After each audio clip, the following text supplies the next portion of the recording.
یہ کہتے ہیں اگر ہم نے دھوبی کو کپڑے دیے تو کیا اس کے پاس سے جو کپڑے واپس آئے ہیں انہیں پہن کے نماز پڑھ سکتے ہیں، کیونکہ اکثر دھوبی شرعی احکام نہیں جانتے ہیں۔ دیکھیں اس میں بنیادی اصول تو یہ ہوتا ہے کہ پاک کپڑے دیں گے تو پاک واپس آئیں گے، ناپاک کپڑے دیں گے تو ناپاک واپس آئیں گے۔ وجہ اس کی یہ ہے کہ اگر آپ نے پاک کپڑے دیے تو یہ تو یقین ہے کہ کپڑے پاک ہیں، اب دھوبی کے پاس پہنچے تو آپ کو شک ہوا کہ یار پتہ نہیں ہو سکتا ہے ناپاک بھی دھل گئے ہوں، تو وہ شک آپ کے اس یقین کو زائل نہیں کر سکتا، کیونکہ یہ بنیادی اصول ہے کہ الیقین لا یزول بالشک، یقین شک سے زائل نہیں ہوتا، تو کپڑے پاک آئیں گے۔ لیکن اگر آپ نے ناپاک کپڑے دیے تو آپ کو یقین ہے کہ یہ ناپاک ہیں، اب وہاں پہ گئے، اب اس میں ہو سکتا ہے اس نے بہت اچھے انداز سے دھوئے ہوں اور پاک ہو گئے ہوں، لیکن وہ مشکوک ہوا، تو وہ شک بھی اس یقین کو زائل نہیں کر سکتا، اس لیے ناپاک دیے تو ناپاک واپس آئیں گے۔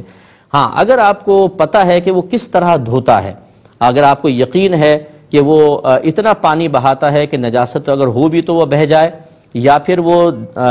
دھونے کے بعد 3 مرتبہ خود نچوڑ لیتا ہے یا مشین میں ڈالتا ہے، اسپن کر لیتا ہے 3 مرتبہ، اتنا کہ کوئی قطرہ پانی کا اس میں رہتا ہی نہیں ہے، اچھی طریقے سے اسپن کر دیتا ہے، تب بھی پاک۔ تو اگر آپ نے اس طریقہ جانا ہے تب بھی پاک، یعنی پاک کرنے کا صحیح طریقہ ہے تب بھی پاک ہوں گے، پاک دیے تب بھی پاک ہوں گے۔ لیکن اگر آپ کو طریقہ وغیرہ معلوم نہیں تو ناپاک دیے ہوئے کپڑوں کو ناپاک ہی سمجھیں، انہیں گھر میں اگر آ جائیں تو ان کو بالٹی سسٹم سے دوبارہ پاک کریں اور پھر یوز کریں۔ ایک مختصر